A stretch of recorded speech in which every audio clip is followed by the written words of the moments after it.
नमस्कार मंडळी, माझं नाव Gaurav Borkade, Infotech digital marketing solution private limited मध्ये.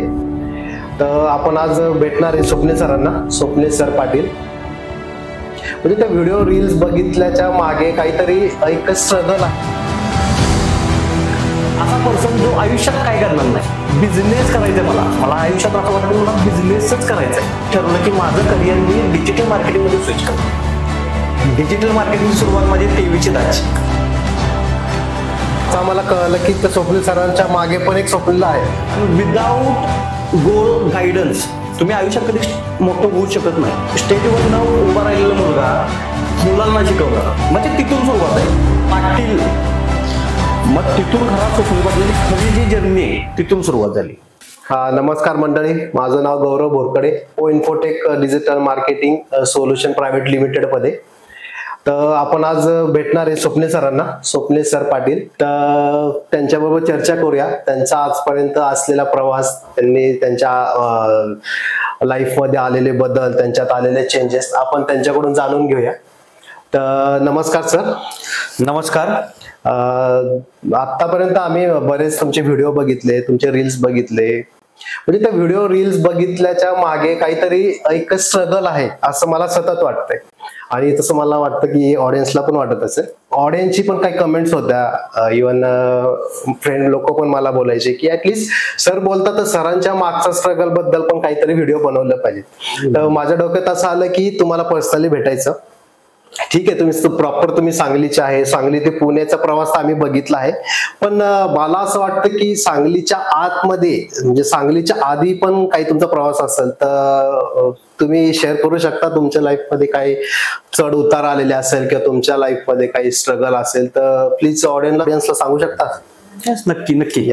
ऍक्च्युली खरं सांगायचं तर एक बीए पर्सन, बीए म्हणण्यापेक्षा एक जे म्हणतात ना की एक असा पर्सन जो आयुष्यात काय करणार नाही, इथूनचा प्रवास आहे. म्हणजे समजून घ्या की घरातून पहिले सांगितलं होतं की असं जी पोरग की 10वीत कधी माहित असेल तुम्हाला, 10वीत काटावरती पास होणार. बरोबर आहे. एक जर्नी म्हणतो ना की हा काय करणार इथूनचा प्रवास आहे तो. म्हणजे बघायला गेलं बेसिकली मी ऍक्च्युली 10वी पास म्हणजे 56% मार्क्स आहेत मला. ओके. पण मला असं वाटायचं की मी बिझनेस करायचंय. मला आयुष्यात असं वाटायचं की मला बिझनेसच करायचंय. मग त्याच्यानंतर मी खरं सांगायचं तर 11वी आर्ट्सला ऍडमिशन घेतलं. 11वी आर्ट्सला ऍडमिशन घेतल्यानंतर सगळ्यात पहिला क्वेश्चन असा आला घरच्यांचा की तू करणार काय. आणि सांगायचा उद्देश असा की जेवढे पण सगळे पाहुणे वगैरे होते, हा मुलगा काय करणार आहे. एकतर मला बोलायचे, एकतर दूध संघामध्ये जा, जॉब कर. तुम्हाला माहिती आहे दूध संघामध्ये गेल्यानंतर काय 6-7 हजार रुपये पगार. त्याच्यानंतर म्हणलं ठीक आहे आपल्याला ते काय जमणार नाही, बिझनेसच करेल. किंवा 11वी नंतर त्यावेळेस माझा माइंडसेट कसा होता, ठीक आहे चाललंय चालून दे, आपण काहीतरी बघू. 11वी झाली, 12वी झाली. 12वी नंतर काही मुलांचं, म्हणजे माझे जे मित्र होते, मित्रांबरोबर कॉलेजमध्ये भांडण झालं. घरामध्ये टीसी.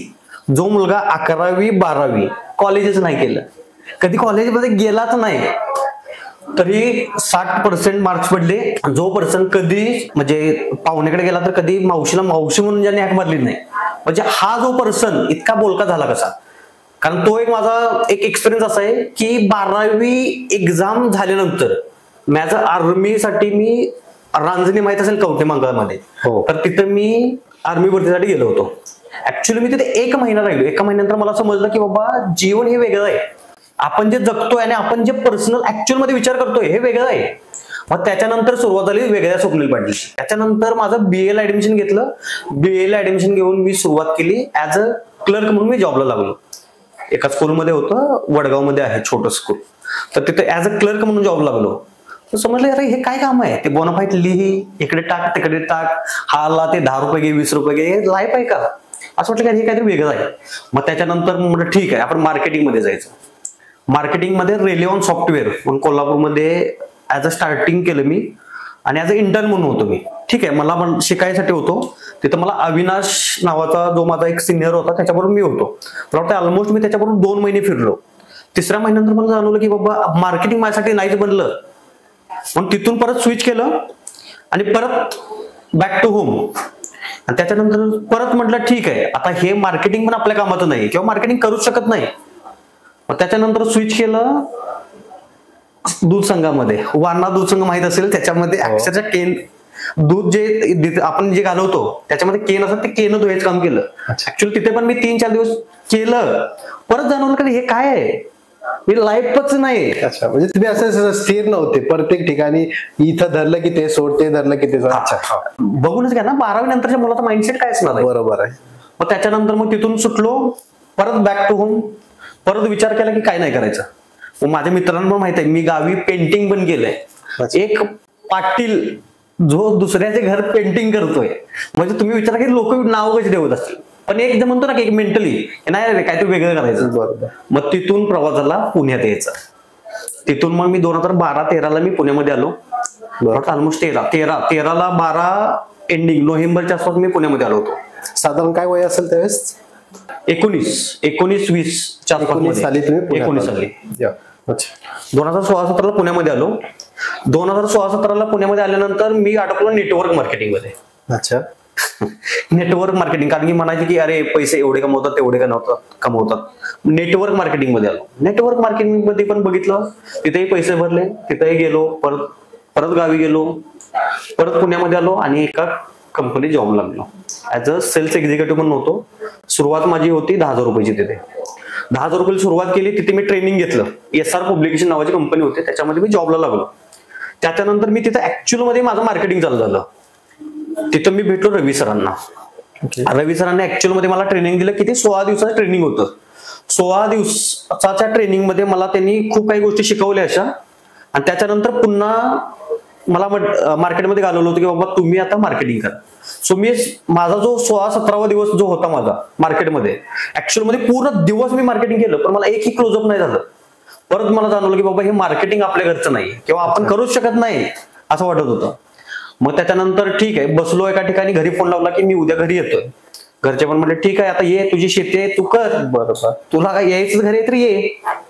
मग ठीक आहे, परत विचार केला की बाबा आता घरी उद्या तर जाणारच आहे. मग 4:30-5च्या आसपास म्हटलं की उद्या घरी जाणारच आहे, चला जाता जाता बघू आपण काहीतरी होते का. पहिलाच क्लोजअप म्हणजे एका क्लायंट मध्ये बसलो होतो. संध्याकाळी 8:30ला माझा पहिला क्लोज झाला 15,000 रुपयाचा. मग परत कॉन्फिडन्स आला की अरे नाही करू शकतो. तिथून उठलो, दुसरीकडे गेलो, दुसरा क्लोजअप केला 8,000 रुपयाचा. म्हणजे पहिल्या दिवशी मी ऑलमोस्ट 23-24,000 रुपयाचा बिझनेस केला होता. मग परत कॉन्फिडन्स आला की बाबा नाही करू शकतो आपण. मग दुसऱ्या दिवशी परत आईचा फोन आला, अरे तू निघणार होता, काय झालं? म्हटलं मी येत नसतो, आता मी पुण्यातच थांबणार. मग तिथून खरा स्वप्नील पाटीलची खरी जी जर्नी आहे तिथून सुरुवात झाली. त्याच्यानंतर मार्केटिंगमध्ये ऑलमोस्ट मी 6-7 महिने मला जाणवलं की बाबा माझ्यामध्ये ते गट्स आहेत की जे मी क्लोज करू शकतो. आणि माझा कॉन्फिडन्स चालू झाला, हळूहळू कॉन्फिडन्स यायला लागला मला.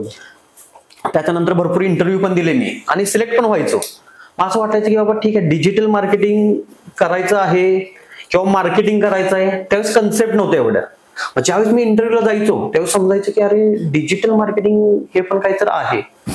नंतर झाली डिजिटल मार्केटिंगची जर्नी चालू माझी. म्हणजे त्यावेळेस मी रिसर्च करायला चालू केलं की बाबा डिजिटल मार्केट नक्की आहे काय. कारण की पहिले मी ज्यावेळेस मी मार्केटिंग मध्ये जायचो ना, मार्केट करायचो, त्याचं मला जाणवलं SR पब्लिकेशन ज्या कंपनीत मी करायचो, SR पब्लिकेशन कंपनीत मी ज्यावेळेस मार्केटिंग करायचो त्यावेळेस जाणवत होतं मला की अरे नाही सर मी इंडिया मार्टला दिलंय, नाही सर मी जस्ट डायलला दिलंय, म्हणजे नक्की आहे काय. मग त्याच्या पाठीमागे रिसर्च चालू झालं. मग त्यातून मला समजलं की एक डिजिटल मार्केटिंग ही पण एक कन्सेप्ट वेगळी आहे. आणि ऍक्च्युअल मध्ये इंडिया मार्ट पण तुम्हाला माहिती आहे, त्यावेळेस मी इंडिया मार्ट मध्ये पण जॉब केलंय. इथून स्विच करून मी इंडिया मार्ट मध्ये पण जॉब केलं. मग परत जाणवलं की अरे बरेच लोक म्हणतात नाही मला डिजिटल मार्केटिंग करायचं आहे, मला डिजिटल मार्केटिंग करायचं आहे. आणि बरेच लोक मला बोलायचे की बाबा डिजिटल मार्केटिंग करायचं सर, आम्हाला इंडिया मार्ट बरोबर जायचं नाही, इंडिया मार्ट बरोबर जायचं नाही. पण ऍक्च्युअल मध्ये डिजिटल मार्केटिंग काय आहे.